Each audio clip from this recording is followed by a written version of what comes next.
আসসালামু আলাইকুম বন্ধুরা। আমার বড় ভাই মঞ্জুর রহমান, উনি বাংলাদেশ নির্বাচন কমিশন নওগাঁ জেলা মান্দা থানায় কম্পিউটার অপারেটর তথা ডাটা এন্ট্রি অপারেটর হিসেবে উনি কর্মরত আছেন। বড় ভাই খুব সুন্দর এবং ভালো মনের মানুষ। বড় ভাইয়ের সঙ্গে আমার পরিচয় হয়েছিল সেই 2007 সালে বাংলাদেশ সেনাবাহিনীর তত্ত্বাবধানে যখন ন্যাশনাল এনআইডি কার্ডের কাজ হচ্ছিল, ওই সময় ভাইয়ের সঙ্গে পরিচয়। ভাই খুব সুন্দর এবং ভালো মনের মানুষ। ভাইয়ের অফিসে একদিন আসলাম, ভাইয়ের সঙ্গে সাক্ষাৎ করলাম, খুব ভালো লাগলো।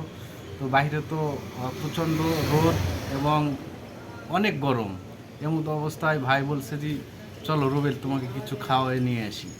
তো এমতো অবস্থায় বের হলাম, হওয়ার পর কোথাও ডাব পাওয়া গেল না, পেলাম না। এই কারণে বড় ভাই আমাকে আর কি স্প্রাইট খাওয়াচ্ছে। দুই ভাই মিলে স্প্রাইট খাচ্ছি। বিষয়টা কেমন লাগলো অবশ্যই জানাবেন কিন্তু বন্ধুরা।